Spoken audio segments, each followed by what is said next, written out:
Assalamualaikum warahmatullahi wabarakatuh. Saya Internetizen NIM 05. Saya di sini akan menjelaskan mengenai definisi dan juga metode sampling audit. Sampling audit merupakan proses pemeriksaan pada saldo akun atau kelompok transaksi yang kurang dari 100% untuk tujuan menggambarkan beberapa bentuk kesimpulan untuk seluruh populasi berdasarkan hasil audit. Dalam menetapkan jumlah sampel, sampling audit mempunyai dua pendekatan, yaitu pendekatan statistik dan juga non-statistik. Sampling statistik merupakan metode yang berbasis matematika atau memilih perwakilan sampel yang mencerminkan karakteristik dari seluruh populasi. Sedangkan sampling non-statistik atau yang populer disebut dengan judgmental sampling tidak menggunakan dasar matematika dan tidak mengizinkan auditor internal mengatakan opininya dengan tepat secara statistik. Pendekatan yang kedua ini biasanya digunakan jika populasi yang diuji memiliki karakteristik tertentu yang dapat diolah auditor sebagai dasar penetapan kriteria parameter resiko. Adapun konsep sampling statistik merupakan pendekatan pemilihan sampel secara acak dan dalam proses pemilihan sampel. Setiap unit dalam proses memiliki kesempatan yang sama untuk dipilih sebagai sampel.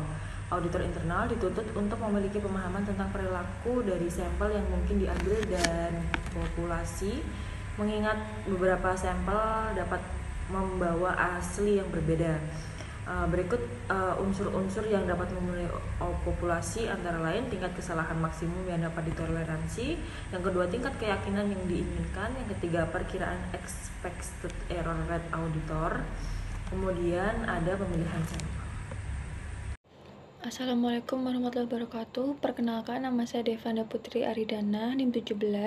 Di sini saya akan melanjutkan presentasi dari rekan saya, yaitu ada teknik sampling. Nah, di dalam teknik sampling ini ada beberapa metode yang digunakan untuk pengambilan unit sampel. Yang pertama ada metode random sampling. Teknik ini digunakan untuk memilih sampel dengan setiap unit di dalam populasi yang memiliki kesempatan yang sama untuk dipilih menjadi sampel. Nah, pada umumnya, untuk pemilihan sampel secara acak dapat menggunakan teknik audit berbantuan komputer atau TABK. Yang kedua, ada metode sampling strata. Teknik ini digunakan untuk pengambilan unit sampel oleh auditor dengan membagi populasi menjadi beberapa segmen sehingga menjadi lebih homogen untuk setiap subpopulasinya. Sebagai contohnya, auditor akan menguji 50 transaksi pembayaran berdasarkan strata 100 sampai dengan 300 juta, kemudian mengambil sampel 100 pembayaran lainnya berdasarkan 3 strata nilai sebagai berikut. Yang pertama ada strata kelas 0 sampai dengan 100 juta, selanjutnya kelas 100 juta sampai dengan 300 juta, kemudian strata kelas 300 juta sampai dengan 500 juta, dan yang terakhir ada strata kelas 500 juta sampai dengan 1 miliar. Nah, untuk mempermudah dalam pembentukan sampel tersebut, dapat menggunakan teknik audit berbantuan komputer atau TABK. Selanjutnya ada monetary unit sampling. Teknik ini digunakan apabila populasi yang diuji menggunakan satuan moneter sebagai karakteristiknya. Auditor berasumsi bahwa populasi terdiri dari serangkaian nilai dan dalam mengaudit item yang nilainya lebih besar dipilih secara alamiah secara interval sampling yang diperkirakan sehingga auditor dapat memutuskan apakah akun atau rekening dapat diterima atau tidaknya. Selanjutnya, ada atribut sampling. Teknik ini digunakan dalam pengambilan sampel untuk memperkirakan proporsi dari beberapa karakteristik atau atribut dalam suatu populasi. Nah, berikut ada contoh atribut. Yang pertama, keberadaan dokumen pendukung. Yang kedua, otoritas tepat. Yang ketiga, verifikasi kesesuaian. Yang keempat, pengesahan. Yang kelima, ada kesesuaian barang inventaris. Yang keenam, kesesuaian catatan dengan dokumentasi atau bukti. Yang ketujuh, ketelitian angka. Dan yang kedelapan, ada kesesuaian jurnal yang dibuat. Selanjutnya ada variable sampling. Nah, teknik ini digunakan untuk menguji data yang bersifat angka. Metode ini biasanya digunakan apabila auditor akan menguji keakuratan data sehingga lebih cocok digunakan untuk penguji substantif. Selanjutnya ada judgment sampling. Teknik ini digunakan untuk pengambilan unit sampel dengan menggunakan judgment auditor yang dilakukan secara profesional.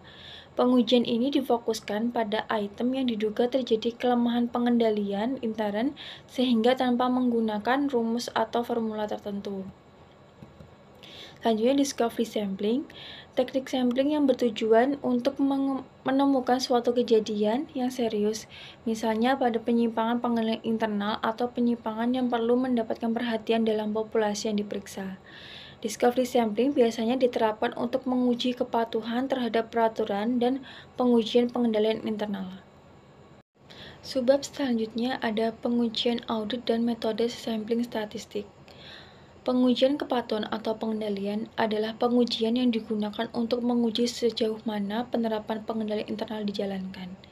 Pengujian ini lebih menekankan pada atribut pengendalian, misalnya menguji jumlah bukti kas keluar, apakah sudah diotoritasi oleh pihak yang berwenang, apakah sudah diverifikasi, apakah sudah ada nomor urut atau tanggal, dan lain sebagainya. Sementara itu, pengujian substansif adalah pengujian yang dilakukan untuk menindaklanjuti hasil pengujian pengendalian yang sejauh mana pengujian substansif ini diperluas. Pendekatan ini lebih difokuskan pada kewajaran saldo atau nominal yang disajikan, misalnya apakah saldo piutang disajikan secara wajar dan bebas dari salah saji. Pengujian pengendalian merupakan salah satu pendekatan sampling yang umumnya digunakan oleh auditor dalam pengujian pengendalian adalah atribut sampling. Nah, untuk itu akan dibahas tentang teknik dalam atribut sampling. Atribut sampling sendiri adalah proses pengambilan sampling untuk memperkirakan proporsi dari beberapa karakteristik atau atribut dalam suatu populasi. Auditor akan melakukan pengujian untuk jumlah item yang memiliki beberapa jenis kesalahan yang signifikan yang difokuskan bukan total nilai moneter dari semua kesalahan, tetapi terkait dengan kepatuhan atributnya. Jenis pengujian ini sangat tepat untuk menilai tingkat pengendalian internal di beberapa akun tertentu. Atribut sampling berguna ketika auditor menghadapi seberapa besar barang yang akan diperiksa dan ingin diuji. Apakah pengendalian tertentu dapat dijalankan atau tidak dapat dijalankan. Kunci parameter atribut sampling adalah tingkat kesalahan maksimum yang dapat ditoleransi, penetapan tingkat keyakinan yang diinginkan, perkiraan expected error rate atau EER, atau populasi tingkat kesalahan, memilih sampel untuk melakukan prosedur audit, dan mengevaluasi hasil tes atribut. Yang pertama ada tingkat kesalahan maksimum yang dapat ditoleransi, yaitu tingkat kesalahan atau kekeliruan sampel yang diuji oleh auditor tetapi masih bisa diterima pengendalian internal secara keseluruhan sehingga pengendalian berjalan efektif. Saya Novian Savitri, NPM 013 akan menjelaskan tentang kelanjutan dari kunci parameter atribut sampling. Nah, kunci atribut sampling yang kedua yaitu tingkat keyakinan yang diinginkan, di mana di sini adalah ukuran kepercayaan auditor pada hasil sampel. Artinya, auditor umumnya menginginkan memiliki 95 atau 98% kepastian bahwa hasil sampel adalah wakil dari populasi yang sebenarnya. Kemudian yang ketiga ada perkiraan expect error rate, yaitu auditor mengestimasi tingkat kesalahan yang terjadi dalam populasi dan kemudian mengambil sampel statistik untuk mengkonfirmasi asumsi tersebut. Kemudian yang keempat ada pemilihan sampel. Auditor dapat memilih sampel dengan menggunakan metode acak. Auditor perlu mengisikan satu. Yang pertama, rata-rata kesalahan di toleransi maksimum, tingkat kepercayaan, perkiraan tingkat kesalahan populasi, dan perkiraan ukuran sampel. Kemudian yang kelima ada evaluasi hasil uji atribut sampling. Di sini auditor harus melakukan evaluasi dari hasil pengujian atribut sampling, yaitu apabila hasil pengujian atribut sampling ditemukan kesalahan lebih kecil atau sama dengan kesalahan yang dapat diterima, maka hasil pengujian atribut sampling tersebut mendukung kesimpulan tentang tingkat keandalan serta tingkat kesalahan maksimum yang dapat ditoleransi. Kemudian di sini ada dua pendekatan. Yang pertama itu menggunakan tabel dan yang kedua menggunakan software audit berupa ACL. Yang pertama pendekatan tabel. Pendekatan tabel ada yang pertama tahap perencanaan. Kemudian pada saat tahap perencanaan, tim audit menetapkan bahwa risiko audit adalah 5%. Kemudian yang kedua ada tahap unit sampel. Nah, kemudian tahap yang selanjutnya yaitu tahap pemilihan sampel. Di sini auditor dapat menggunakan pendekatan secara acak, misalnya didasarkan pada interval. Kemudian yang keempat ada tahap evaluasi. Pada tahap ini, auditor melakukan pemeriksaan transaksi, yaitu memeriksa atribut pengendalian, misalnya otorisasi, keabsahan, kelengkapan, bukti verifikasi, dan lain sebagainya. Kemudian, yang terakhir ada kesimpulan. Hasil evaluasi perkiraan penyimpangan sebesar 3,2 lebih kecil dibanding tingkat penyimpangan yang ditoleransi, yaitu sekitar 4. Maka pengendalian internal disimpulkan andal. Pendekatan software audit. Contoh melakukan sampling audit dengan atribut sampling. Simulasi yang digunakan dengan menggunakan software audit yaitu audit common language. Dalam kasus ini, file yang digunakan adalah piutang. Yang pertama, setelah membuka ACL dan melakukan fungsi statistik, langkah selanjutnya adalah memilih menu sampling. Kemudian pilih sample record sehingga tampilan akan muncul. Lalu klik OK sehingga akan menampilkan sampel yang harus diuji atributnya. Setelah melakukan pengujian pengendalian, jika dalam evaluasi ditemukan 2 bukti transaksi atribut pengendalian yang tidak lengkap, auditor dapat menggunakan menu evaluate dengan tampilan sebagai berikut. Apabila perhitungan diperkirakan penyimpangan 2,12% dan masih kurang dari 4%, yaitu tingkat penyimpangan yang masih ditoleransi. Assalamualaikum warahmatullahi wabarakatuh. Perkenalkan, nama saya Pandana Lepatul Rukma 622. Di sini saya akan melanjutkan presentasi sebelumnya. Pengujian substantif, yaitu pengujian yang dilakukan dengan tujuan untuk menentukan kewajaran satu akun dalam laporan keuangan.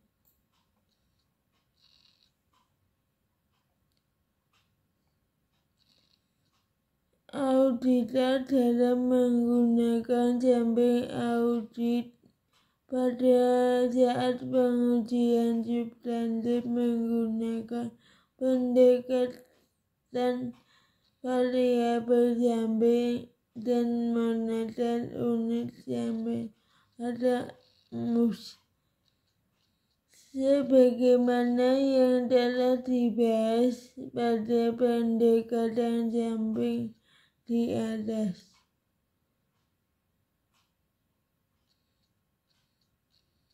Sekian, terima kasih.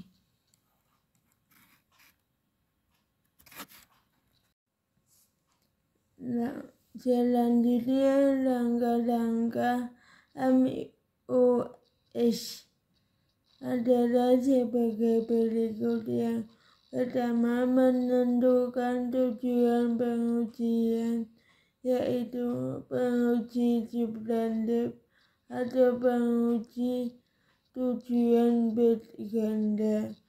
2. Mendefinisikan populasi dan unit sampel, yaitu penentuan jumlah populasi dan unit sampel dari total populasi tersebut. Yang ketiga, penyusunan perkiraan tingkat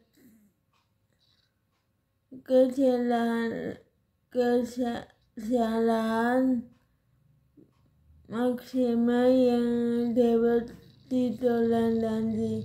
Yang keempat, yaitu menentukan besarnya sampel dengan pertimbangan sebagai berikut. Yang pertama, resiko yang dapat diterima. Yang kedua, tingkat kesalahan yang dapat ditoleransi. Yang terakhir, perkiraan mengenai tingkat persimpangan dan dalam populasi. Yang kelima, memilih sampai secara acak, sistematik, dan atau dengan bantuan komputer. Yang keenam, melakukan prosedur audit, misal dari voting, konfirmasi, perhitungan ulang, atau prosedur yang lain. Yang ketujuh, yaitu mengevaluasi hasil sampel dengan mempertimbangkan hal-hal sebagai berikut. Yang pertama, adakah ada kesalahan yang ditemukan? Yang kedua, yaitu apakah kesalahan yang dijumpai 100%? Yang ketiga, apakah kesalahan yang dijumpai kurang dari 100%? Yang keempat, aspek kualitatif dari penyimpanan tersebut. Yang kelima, aspek kuantitatif dari penyimpanan tersebut. Yang kedelapan, yaitu membuat kesimpulan secara menyeluruh mengenai pengujian yang dilakukan. Yang terakhir, ada dua pendekatan. Yang pertama, pendekatan dengan menggunakan tabel. Yang kedua, pendekatan menggunakan software audit berupa ICL. Sekian presentasi dari kelompok kami. Jika salah kata, kami mohon maaf. Wassalamualaikum warahmatullahi wabarakatuh.